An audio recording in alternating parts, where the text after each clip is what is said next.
Yun, a statement can be used as an assertion, that is when we are soliciting belief of our audience.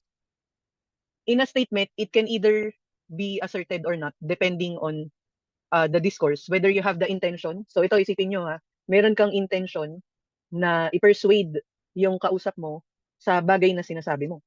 Maring abstrakto dito sa pinag-uusapan natin, pero kung lalagyan natin siya ng uh, domain knowledge, or let's say ng konteksto, halimbawa na lang, something is at stake, and to be wrong is costly. To be wrong can lead to death, di ba? To be wrong can lead to very high stake cost on your end.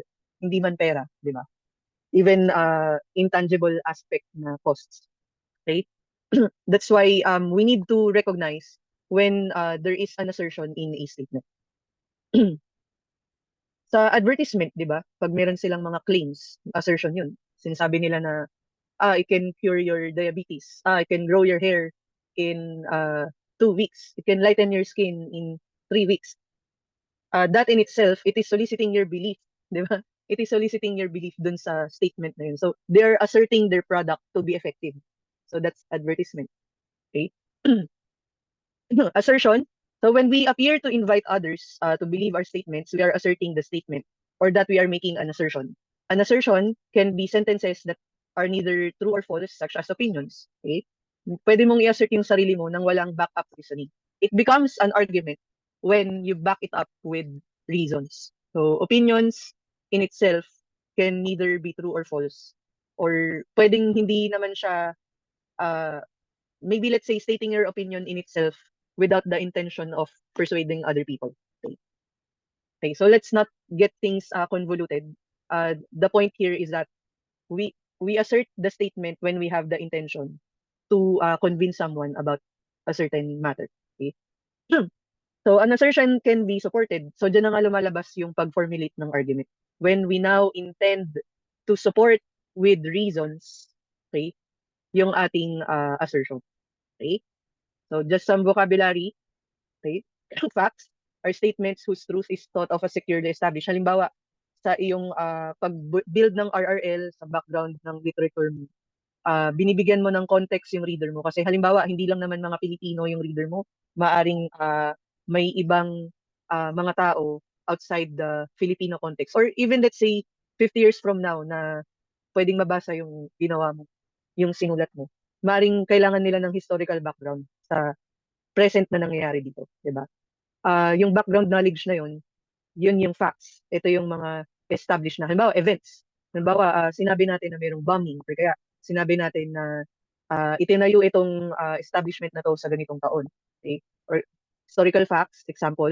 Another could be yung statistics na ginawa. Ba, may poll na ginawa na ito ang population sa ganitong panahon, at maraming kabataan ang let's say maraming kabataan ang nagda-drop out sa school. So dahil established ano na yan, knowledge, we refer to it as facts. Maybe this background knowledge uh, can be important in building on your assertion later on. Okay? And then opinion, it is a statement that is believed or ought to be believed tentatively without too much confidence. Ito, wala pang tinatawag na, let's say, consensus. And possibly, let's say, opinion can be used loosely, no? Halimbawa, ang expert opinion, marami na yung pinanggagalingan ng background knowledge. So, we cannot simply say na an opinion is just an opinion. Kasi maaring, kung let's say, nanggagaling sa expert opinion, marami siyang mga, for sure, meron siyang meron siyang mga assertions behind it. But we just saying that it is an opinion because we are not yet fleshing out the reasons behind it. Okay? And we can say na the level of confidence of the person stating it may acknowledge that it's not universal, or that it's not a prescription of let's say enticing people to believe that position as well. Okay? Again, so those are the main different points behind facts and opinion. Statements can be written without asserting them. Oops, meron ulit dito. Okay. Halimbawa, in your writing, hindi, let's say, hindi ka naman total, you're just trying to build up the knowledge base that your readers need to understand. You might, for example, quote the reference.